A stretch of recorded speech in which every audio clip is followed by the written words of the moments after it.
And I continue to be deeply frustrated with the way we traditionally or conventionally look at health, but along the way we've forgotten some of the core principles of living well. I became captivated by how incredibly limitless the human body and brain is. We can put an individual on another planetary object. We can have them stand on the surface of the highest point on Earth. We can run races faster, further than anyone can dare to believe or think. And yet, at the same time, we're living in a world where there's frailty, there's disease, there's sickness. Whether you're an entrepreneur, whether you're a homemaker, whether you're a corporate leader, whether you're planning for your retirement, whatever it may be, health is your greatest asset. For a healthy man, there are 100 problems.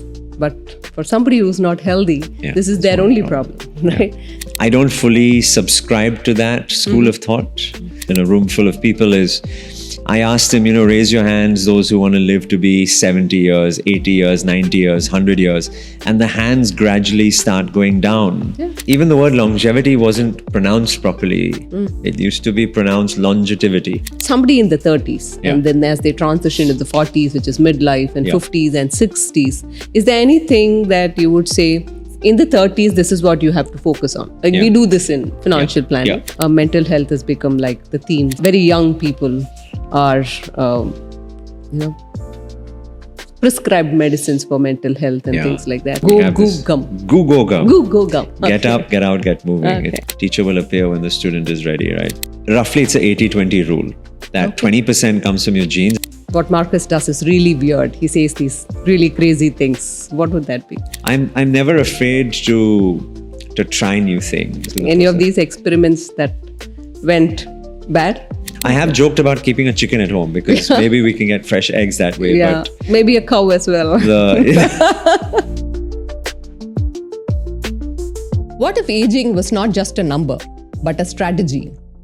Today, we are not just talking about how long we live, but how well. If there is one person who has been championing this conversation in India, it is our guest today. A physician, a mountaineer, a longevity evangelist, and the author of the bestseller, The Human Edge. Dr. Marcus Ranney has made it his mission to bring the science of Healthspan, not just lifespan, into everyday life. Through his writing, his ventures, and his powerful voice in the longevity movement, he's helping people reimagine what aging can potentially look like. Cell biology to sleep cycles, burnout to biohacking, he's decoding it all, one conversation at a time. Okay, thank you, Dr. Marcus, for joining us today. Thank you. This is a very interesting and different topic from what we have been dealing in the refinement talks. Yeah. So you were a doctor, and you did mention that you did work with the Air Force in UK. And what really brought you to this longevity physician, not one of those usual neuroscientists or cardiologists? And is this a new science in medicine or stream in medicine? What is it? Well, it's a relatively younger, pardon the pun, younger field of medicine for sure.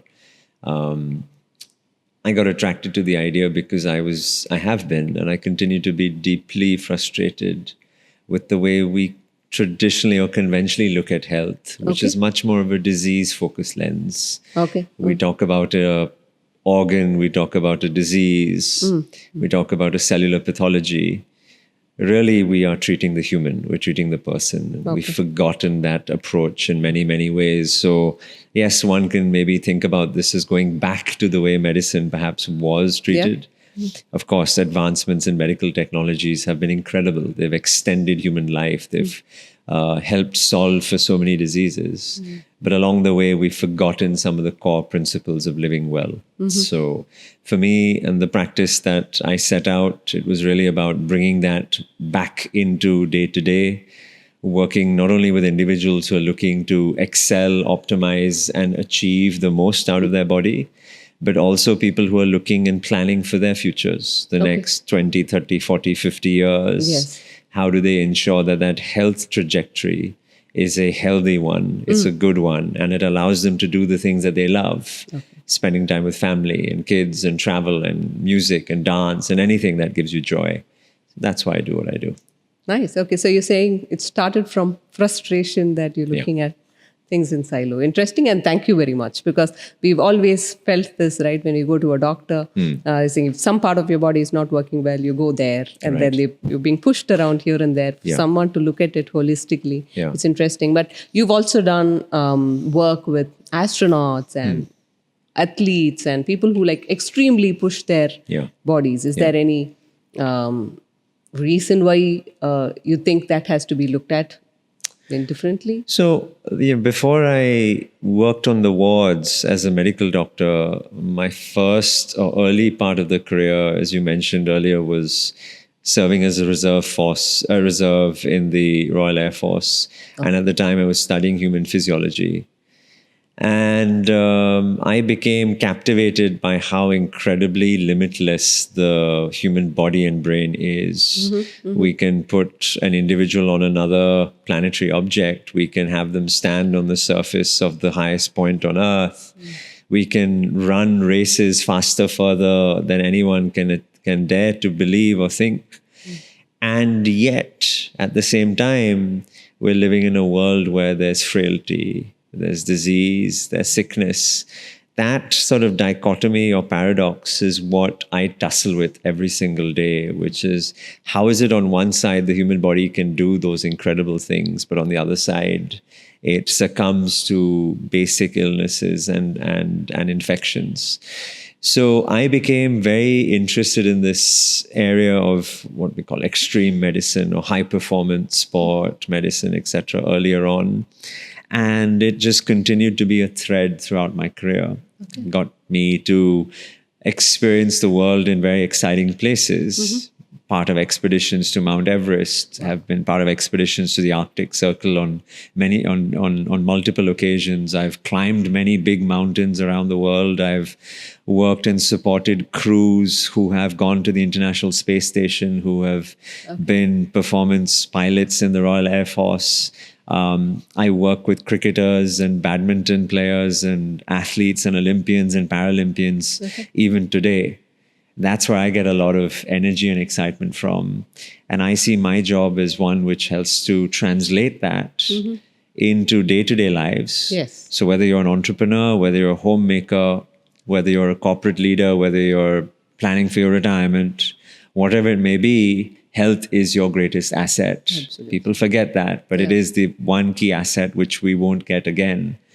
So I see my job as a conduit, really, to take and translate the high-performance world to the day-to-day, everyday world, and biology is the language which I disseminate. Amazing, yeah. I agree so much with you when you say life is both frail and resilient at the same time. Yeah. So that's in the line of work that we do, as I was mentioning, people who are transitioning into retirement. For a healthy man, there are 100 problems. But for somebody who's not healthy, this is their only problem, right?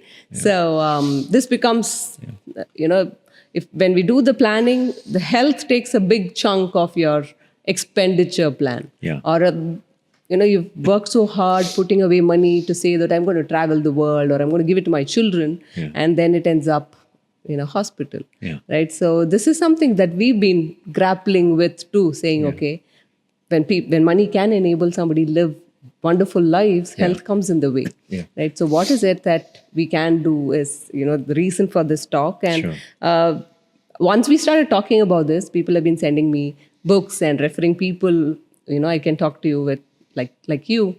And I've been hearing different things. Science just throws up random things. At one point you were saying that every 4 hours eat something. And I hear you go on fasting for 72 hours, in one go. So what science comes up with seems to be changing every day. And today somebody's saying, no, aging is a disease and it can be avoided. And you can, there's no upper limit to how long you can live. And then there's a contrarian thought as well. So where do you stand on this? Mainly in the second camp.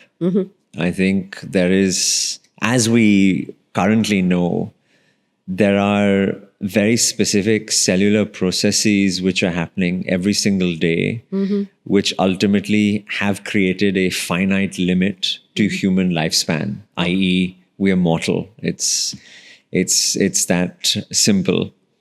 Now, there are voices around the world which are looking at those different processes in the hope potentially to stall, reverse them.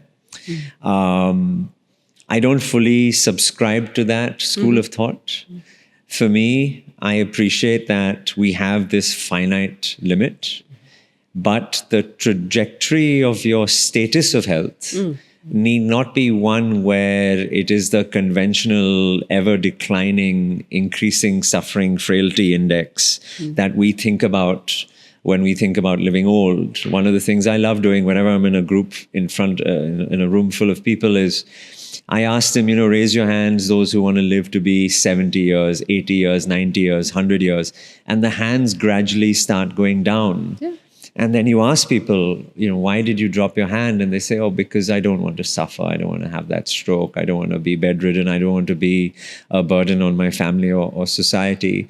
Because we've automatically come to assume that getting old means getting more frail and sick.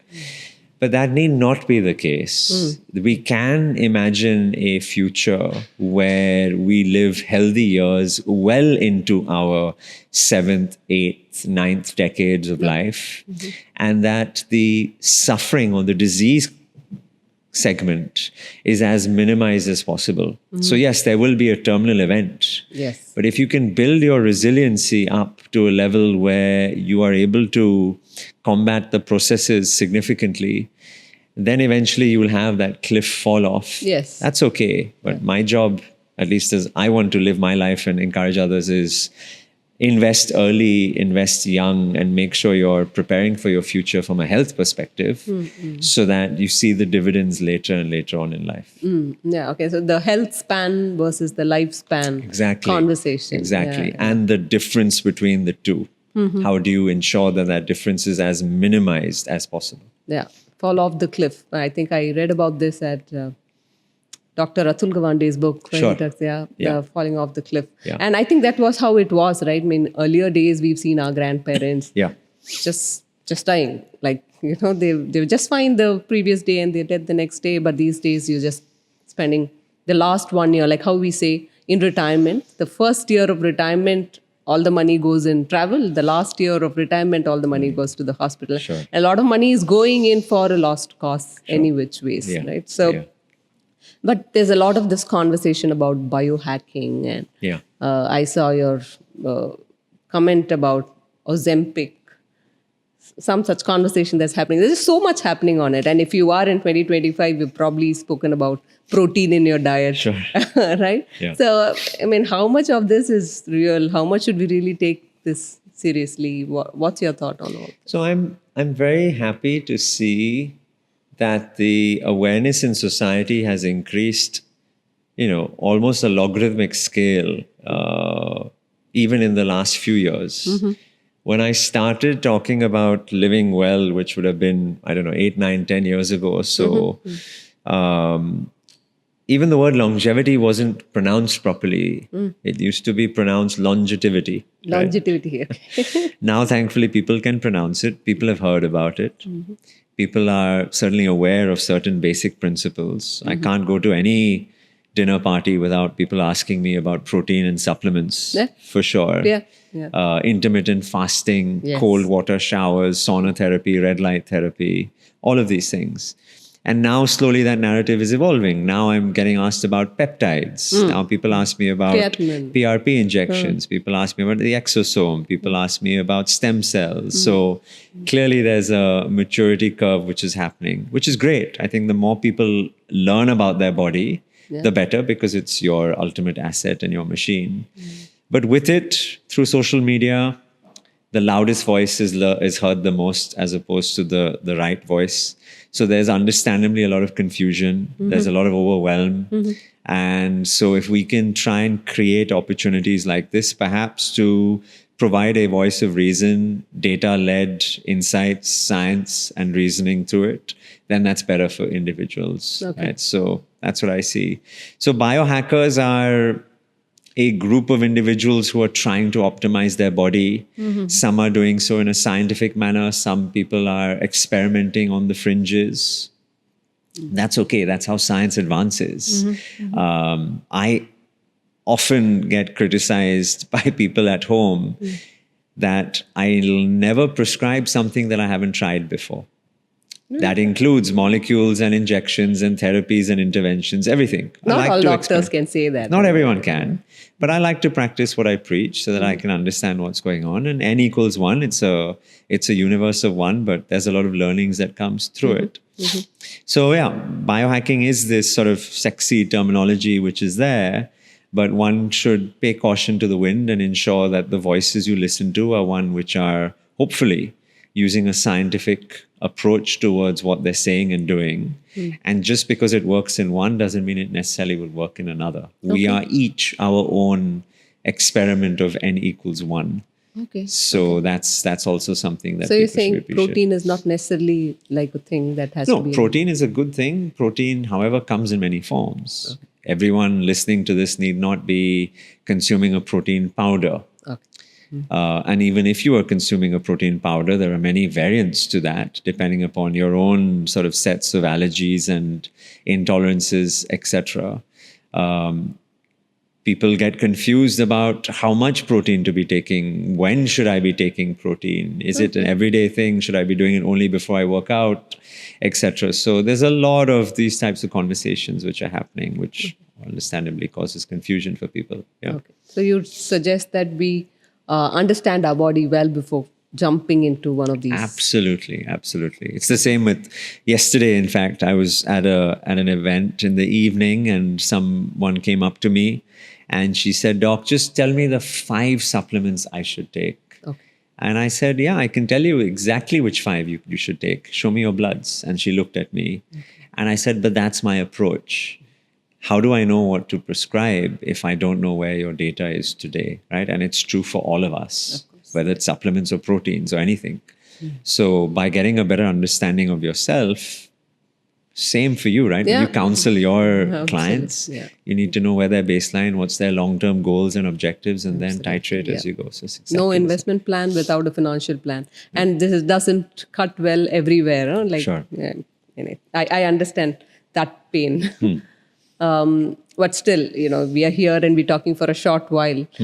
If you can, as we age, of course, the body goes through its own changes. But somebody in the 30s, and then as they transition to the 40s, which is midlife, and 50s and 60s, is there anything that you would say, in the 30s, this is what you have to focus on? Like we do this in financial planning. Not very scientific, I know, but it's still a very good starting point. So is there something that you would say decade-wise? Of course, when should you even start thinking about longevity and stuff? And then as we progress, how should our approach change? I think because we see so much illness much early on in India, the younger the better. Right? People often talk about the country as the youngest democracy. We aspirationally mention the fact that, the average age is 26, 27. That's great. But on the flip side of it, we're not healthy 26 and 27-year-olds. We are still a population where diabetes, insulin resistance, any disease really, I don't need to go through a list, but they all happen earlier, and therefore the journey of significance is that much more dear. So I greatly think that you can't be too young to be thinking about these things. Even people in their early mid-20s. And we're seeing a lot more health-conscious individuals in that generation. Teenagers, yes. Absolutely. I've seen in my nephews, nieces, and their friends that their willingness to drink alcohol is significantly lower than it was for my generation. Cigarette smoking has declined quite significantly. It's not cool anymore. It's not cool. They have their own challenges, technology and vaping and juuling and all of those things. That's a separate thing. But overall, I think they are significantly more health conscious than the generations before. So that's a good thing. When it comes to decades of life, it's probably the first time I've been asked that, which is a very interesting question. I think a person in their 30s would probably really, really want to make sure they're investing in muscle. muscle and bone, because that is the decade where you will achieve peak muscle and peak bone health. Late 20s, early 30s. So you want to really, and thereafter it's all downhill. You will inevitably lose. Your body's ability to gain muscle significantly goes down, and your body's tendency to resorb or break down bone goes up with age, particularly more so in women than in men, because of the changing hormonal status. So I think that anyone listening to this who are in their third decade of life, really make sure you maximize your bone health and your muscle mass, because after that it will degrade and it'll come down. I think for people in their 40s, in their fourth decade, they will begin to notice, I'll say we because I'm in that decade, we begin to notice very significant changes in our hormonal chemistry, especially more in women than in men. You know, a really good statistic for people to be aware of is that the menopause, which is defined as 12 months of having no monthly cycle, happens in a Western woman typically around the age of 52 to 53. In India, we're seeing, for many reasons, genetic and lifestyle, that's happening 7 to 8 years earlier. So women will go through menopause in India most likely mid-40s. And the progression of symptoms happens for at least 8 to 10 years before that. So I actually see a lot of women in their late 30s, early 40s who are having many significant symptoms of the perimenopause and because of the changing hormonal chemistry. So I tell everyone in their 40s perhaps to think about their hormonal chemistry. And with that comes gut health. There is a very strong interrelationship between gut health and hormonal health as well. So making sure you're eating well, eating clean, minimizing on inflammatory foods, etc. That's very important. Thereafter, there could be many layers to this. You know, in the 50s, you know, maybe thinking about other important attributes.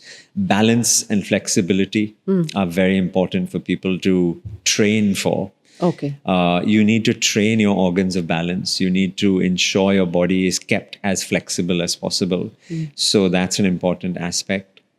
Aerobic capacity, your body's ability to endure long duration sport, running, jogging, cycling, swimming. These are all great sort of zone 2 activities, which is very important. And separate to that is sort of the more high endurance but short duration intense activity, HIIT or playing a sport. A lot of people getting into pickle, paddle, etc. right now, right? But that's also an important aspect. So muscle, bone, hormonal chemistry, gut health. Then we spoke about flexibility, we spoke about balance, we spoke about aerobic capacity and anaerobic capacity as well. Those are sort of, you know, key aspects that people can think about investing in and focusing on. Interesting. I mean, that gives us a, you know, a step-by-step focus. I mean, of course, you still have to focus on strength. But if you miss something in your 30s, I mean, you didn't bother going to the gym and working on your muscle. Will it be too late to start? It's not too late, but it's much harder, right? I've seen in my own journey, I became a long-distance runner in my early 30s. And for well over those first 10 years or so, I was fully committed to running, and I hated going to the gym. I hated doing resistance training. My wife, who's a physiotherapist, keeps telling me, you know, you got to do strength training, you got to do strength training. But as a runner, you just get so much joy out of running that it's all about mileage. And after I turned 40, I actually realized that actually it's time for me to now take a dedicated approach towards building and maintaining muscle. And it's tough because it involves so many different things, but it can be done. And many patients as well, or clients that I see, do it as well. It's just not as easy as it would have been if I was 20 years old. I'm sure my husband is a marathoner, and he should listen to this. I will tell him this. Okay, good. And you were talking about gut health in the 40s and that having an, you know, impact on hormone. I also hear about the gut-mind connections, right? So mental health. I mean, of course, mental health though is now as much as longevity is being spoken about, mental health has become like the theme since, of course, I think COVID. And very young people are, prescribed medicines for mental health and things like that, which we haven't, heard of when we grew up, right? So, but is that a physiological issue? Is that something that can be helped with being active and eating well and things like that, or does it have to necessarily go the medical, chemical, taking medicine route? No, you can.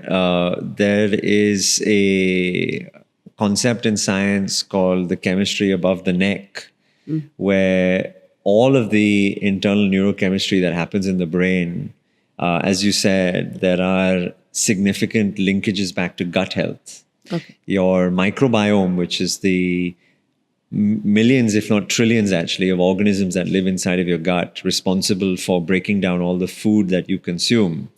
They are the ones that then begin to secrete or release the precursors or the chemicals themselves, whether it's serotonin and tryptophan and so many different hormones, chemicals involved in stress. A lot of them start their journeys from the gut itself.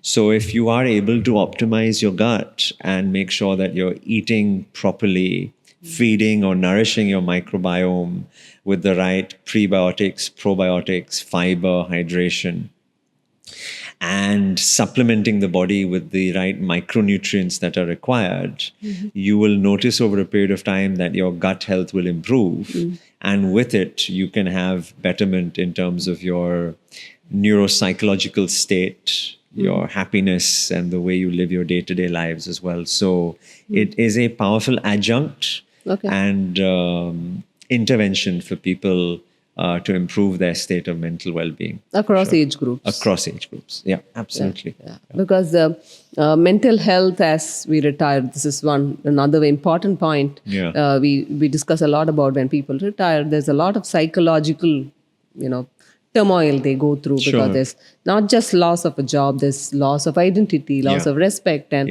all of that. Of course, I can hear you say that just get out there and be busy and get moving. That should solve some of the problem. But is that true? If that psychological aspect of handling this transition, can it be physiologically addressed? No, absolutely. One of the big learnings that I took away from the pandemic was the physical act of lockdowns and preventing people from leaving their homes, particularly the most vulnerable, which was the elderly cohort. That physical deterioration led to so much mental ill health as a consequence of that as well. It is true, there is no greater pill for longevity than exercise. Just the body was meant to move in all the various forms. Doesn't matter how you move it, just make sure you move and it'll improve your physical and mental well-being through it as well. Just keep moving. I do see your hashtag on this. Go gum. Go gum. Get up, get out, get moving. It started as an idea which was just move every day, but we've realized, Raina and I, that it's a philosophy of living. Just keep moving. Just keep moving. That's amazing.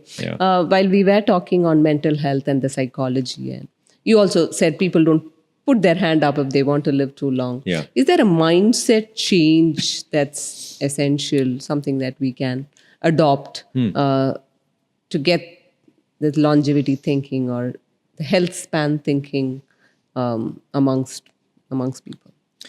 I think that people come at this because of different events in their lives. The one commonality that I've seen in everyone who comes to see me is that there is a sense of awakening that they are mortal and they want to do something about it. The cause will be different. Some people describe the word energy. Doc, I want to have more energy to play with my kids or to spend time. Or I've noticed that when I play sport, they may have taken up pickle or paddle or one of these sports. And they're saying, I realize I don't have the energy that I used to have a decade ago, etc. Some people come at it because they've experienced a significant illness themselves, or they're seeing the frailty of their parents and they don't want that journey or trajectory for themselves. So we can come at this problem from various angles, but the inevitability is that there is a thought process that has changed where they physically want to do something about it. And that's where I see my role, right? To catalyze that momentum shift and then get them going in a particular direction. For people who aren't ready, I don't invest too much energy because, what's that saying? The teacher will appear when the student is ready, right? That's it. There are plenty of people who do want to make that change. So that's good for them. Yeah. Okay. No, but can education do something about it? Is that? I think so. So certainly there has been a paradigm shift in the way we view health after the pandemic.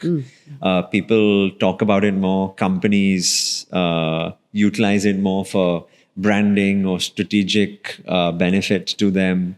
Obviously, a lot more countries are planning for themselves now and making changes in the day-to-day. Singapore is a great example of a country. It's a city-state, but it's still a country which is pursuing its mission of becoming a blue zone and having now been called a blue zone, which means that their elderly care, their percentage of individuals who are living long, healthy years have gone up.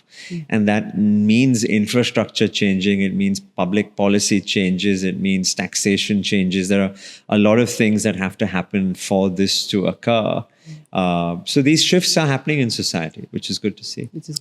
Yeah. Is there anything specific? Because Singapore does keep coming in our conversations quite a bit in other aspects also, when we talk of planning for retirement, planning for longevity. Yeah. But does being Indian predispose us genetically, or maybe gastronomically, the way we eat and masalas, and those are part of our life, right? So does that make it unique for you to deal with Indian clients? I mean, is there something specific here that we... So look, nature versus nurture has been a debate which has happened for many, many years. When we specifically look at data, looking at the contributions towards living healthy and long, how much of that comes from nature, i.e. your genes, how much of it comes from nurture, i.e. the choices you make. Roughly, it's an 80-20 rule. That 20% comes from your genes, actually less than that, about 12 to 16% comes from your genes.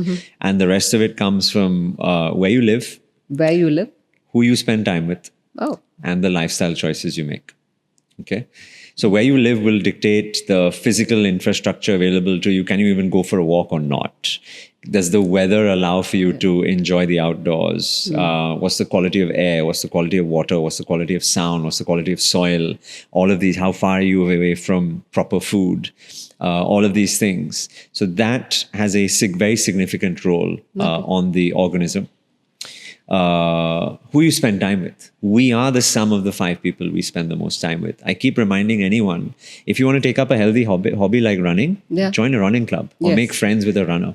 Right, you will automatically start to imbibe those life practices. The epidemiologists will talk about the fact that you're more likely to be obese if someone in your friend circle is obese. You're more likely to be divorced if someone in your friend circle is divorced. You're more likely to have an addiction if someone in your friend circle has an addiction. Oh my God. Okay. We are social mammals. Ultimately, we have evolved from pack animals that typically existed in small groups of 100 to 120 strong. Now we are super hyper connected through technologies, but actually the clan or the pack or the tribe is essentially the same. We're just living in a modern day equivalency of that.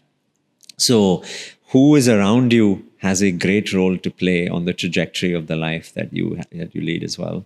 And then the last thing is the choices you make, whether you choose to spend time exercising, whether you choose to spend time eating well, whether you choose to take up a hobby or whether you choose an addiction, etc. That obviously affects your trajectory as well. So therefore, whether you're Indian or Chinese or Western European or Afro-Caribbean, the contribution which comes from the genes at an overall organism level is smaller. Okay. But that being said, it's still significant. Genetically, we are more predisposed. When I say we, I mean the South Asian, sort of Indian ethnicities. We are more predisposed for metabolic disease. Is it? Okay. Because our bodies are much more efficient at converting fuel to storage. Because we have evolved in parts of the world where scarcity for calories, nutrient-dense calories, was much higher than in other parts of the world. So that means when the body had the opportunity to find that fruit, nutrient-dense calorie, we wanted the ability to convert that into storage, fat, And so keep that it, we could burn it when we needed it most. There are other parts of the world which don't have that sort of genetic significance. So because of that, we find in society that there's a lot more skinny fat in this part of the world, i.e. people look skinny, but they have fat in the wrong places. The fat is stored in their liver or around their organs, as opposed to being stored under the skin. Under the skin, subcutaneous fat is aesthetically displeasing, but actually it's a healthy form of fat. Is it? It's the fat which gets stored in the liver, what we call visceral, like 40% of Indians today have grade 1 or grade 2 fatty liver disease because they're consuming too much carbohydrate or processed foods. It's being stored in a form of fat, but it's in the wrong fat store. And it's in their organ, which is leading to insulin resistance and inflammation and hepatic dysfunction and cardiac disease, etc. So it's true that there are certain genetic tendencies that we as Indians mean that the trajectory of certain diseases is worse. But that doesn't mean that we need to put our hands up and say that it's because my parents had diabetes, therefore I'll have diabetes. No, you can make a change. You just need to be more mindful about how to make that change. That's all. Okay. No, but then this got me really thinking. You are a function of the people around you, but you are in a family. It's not something that you can change. You are with who you are, right? But you can, of course, pick and choose your friends and who you move around with. And pickleball, like you were talking, that's like the new, it's the new golf, right? So it's where people are meeting, connecting, doing business. So, which is a great thing, actually. No, it's absolutely fantastic. Raina and I have been playing it for a month now. And we purposely took it up because we said, look, we want to be really good at a sport when we're in our 90s. What sport can it be? Maybe pickle. So let's get a 50-year head start on that. But we love it. Just yesterday was Sunday, I played pickleball with my father-in-law, who's in his early 70s, and my son and daughter, who are 9 and 7. So we had 3 generations traversing almost 70 years on the same court, playing the same sport. And there are very few sports or activities that you can actually do that. Yes. So I love it. I love the sport. I really want to get behind it as much as I can and encourage people to play it. Great, amazing. So if there's one thing that your family would say that this is what Marcus does is really weird. He says these really crazy things. What would that be? How long have we got? You can go. No, I mean, constantly experimenting. Oftentimes, I actually don't tell everyone at home what I'm doing because it'll be like, why are you doing this? Why are you doing that? Etc. And then once I start seeing it working, then I start first getting Raina, my wife, onto it, then my parents, so my in-laws, etc. And now I hope everyone is benefiting from it as well. But I'm never afraid to try new things. I sit in chamberized cabins where oxygen flow is propelled, a hyperbaric oxygen therapy. I do that. Oh my God. We have red light panels at home. I have a ice plunge pool, which we set up at home. I literally, if you walk into the kitchen, we have a cupboard which is 8 feet high and 3 feet deep, full of supplements, pills, potions, lotions, all kinds of things that you can imagine that people sort of send me to try. I have an entire desk full of devices which I'm experimenting on to track sleep and track sugar and track this and track that. So I'm never afraid to try new things. I have a curiosity about life that I want to experiment on myself, and hopefully I learn through the process and my patients can benefit. Interesting. Any of these experiments that went bad? Went bad. Well, I'm still sitting here, so Not hopefully too bad. not too bad. No, many things I've stopped or given up along the way. I bought one of those hydrogenated water cylinders a couple of years ago, which claimed to infuse the water with hydrogen. I didn't really understand why that would be advantageous, but I tried it. I saw absolutely zero benefit from it, so that got junked. Okay. As you can see, I don't have as many devices on me as I used to, because I've now begun to learn for myself where the role of data can be, shouldn't be, etc. But yeah, things are constantly coming in, going out, coming in, going out. Some things stick around. That means they're good. Other things just get dropped off. That's fine. Okay. 5 things that stuck around. So sauna. Sauna, okay. I'm a big fan of sauna. I'll do sauna at least 4 times a week. 4 times a week? Yeah, Wow. for 15 to 20 minutes, preferably in the second half of the day, because I find I just sleep much better for it. Okay. But if I can't get it at the second half of the day, then I'll definitely get it in the morning after my workout. So sauna is a big part of my sort of weekly regime. Okay. There are 3 or 4 specific supplements that I have found to be very helpful in my day-to-day living. It'll be different for other people, but there are those that I consume almost on a daily basis. So I make sure that that's there with me. Even when I travel, I will carry those with me. Are they like vitamins? What kind of? Some of them are vitamins, some of them are pharmaceuticals. So it's a combination of both, but they're helping me, and I've objectively seen the data, and I'm subjectively experienced the benefits of it. And that's very specific to you, right? I mean, it's to not my biology. Yeah. And it might be the same for you, but it's depending on your data. Yeah. That's all. Yeah. So what I take versus not a copy-paste thing It's not that a we can- copy-paste. So what Raina takes versus what I take is different. I'm But we each have the course supplements or medicines that we need, and we take it. So that's the second. I work out at least an hour and a half every day. Okay. Typically in 2 shifts. So usually about an hour in the morning, Okay. which is more high intensity. It could be a gym resistance training session. It could be a heavy run. It could be a swim cycle, something of that sort. But the morning is the sort of high energy state. And then the evening is the low energy state, which is typically in today's day and age, only 2 things. Either we're playing pickleball or we're walking. But exercise for me is a non-negotiable. Okay. If I've got a call, I'll do it on the go. Or I'll cancel the call. Right. So, but that's a non-negotiable. So exercise is the third thing, which Sauna, stays. supplements, exercise. Exercise, yeah. The 4th thing is sleep. Oh. We as a family are very precious around sleep. Yesterday we were in bed at 8:45. Wow. Yeah, Okay. we have 2 kids. We take our books in with us. The bedroom is a very cold environment, 18 degrees Celsius. Okay. Temperature is very important. The colder it is, the better you sleep. Oh, is it? Okay. Okay. Absolutely. This is the first time I'm hearing this. No, it's true, because your core body temperature has to drop. Okay. So the physical environment around you. So the bedroom must be cold, dark, quiet, and should be as tech-free as possible. Okay. So really plan your bedroom environment to be optimal, and make sure. And then, of course, when you eat, when you exercise, when you switch the television off, when you put your phone away, all of these things impact your sleep journey. Okay. So that's the 4th thing that still very much sticks with me. Okay. What else? There's a whole bunch of stuff. I love cold showers. I love cold plunges. Okay. More for mental health rather than anything else. Okay. That's a big thing.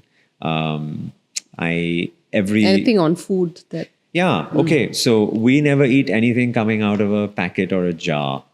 Except honey, maybe perhaps that has to come with, obviously that'll come out of a jar. But otherwise, everything is real food in the house. Okay. Very, you very could important. farm honey as well if you want No, to. exactly. Right? So exactly. It's obviously farm honey. Yeah. We use organic foods wherever we can. No, I'm just saying because one of my friends actually farming honeybees. Okay. Not that far. Okay. I think if I install a hive in the home. Yeah, That truly yeah, would make yeah, people, that's what I'm saying. Okay. make people run away. I have joked about keeping a chicken at home because maybe we can get fresh eggs that way. Yeah, But maybe a cow as well. I think I will be asked to leave at that point in time.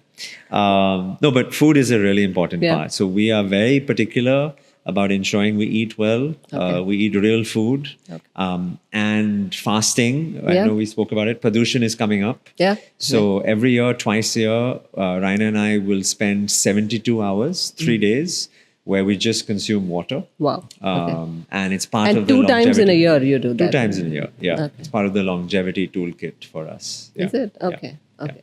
Yeah. Food, fasting, eating clean. Okay. So you said sauna, that came number 1 on your list. Well, this was not in order of priority. Okay. Yeah. It's just things that that just came to mind. Okay. But notice how none of these things are complicated. Yeah. Okay. Sauna, you need access to a gym where you have a sauna. Is a hot shower good enough? It's not quite the same. A hot shower at night can help you sleep better, but there is difference between dry heat and wet heat. And spending a prolonged period of time in dry heat is beneficial to you. But the point being that nothing I mentioned involves fancy medications or visits to weird parts of the world to get this transfusion or that transfusion, etc. It's all just about getting the basics right first. And then you can sort of build on that. Okay. Yeah. Okay. Good. Yeah. Good. I mean, I think this is, like you said, medicine is going back and learning from what, maybe our grandparents already knew, going to bed early and eating early and things like that. Yeah. Right. So if you had, we probably wrap up and say, if you had like a loudspeaker and you could talk to every 40-year-old in India, what would be that one message you think everyone should hear? Go. Get up, get out, get moving. Yeah, absolutely. That's it. It's that simple. I think movement is a wonderful vehicle to help you improve other aspects of your life. Because if you suddenly aspire towards running, you will start running, you'll realize how unfit you are, you'll start to make changes about how you eat, where you prioritize sleep, whether you stop smoking, whether you drink, all these things. So I think exercise or movement, rather, that's why I think movement is the better word, helps unlock so many things in your day-to-day life. It'll improve your mental well-being. It'll teach you inner resilience around the ability to stick with a problem and keep going through it, right? I have so many conversations with entrepreneurs where we as runners share parallels between running and entrepreneurship. Yeah. So I really think that if we can get everyone just moving a little bit more every single day, we'll start seeing benefits around muscle health, bone health, aerobic capacity, mental well-being, so many things. It's like you drop a pebble and then it just ripples. Yeah. And absolutely. I've seen this happen with some of my, who I was mentioning Neeraj as well, right? So it starts somewhere and then it's not just health. It's your relationships, your business, your your profits, and great. I think that's a great place to start. Go gum. So let's make that a mantra for Indians as we move forward. And thank you so much, Dr. Marcus, for being here with us today, and such a fun conversation. Thank you. And I'll remember the 5 things that you mentioned. Great. Yes. Thank you very much. Thank you so much.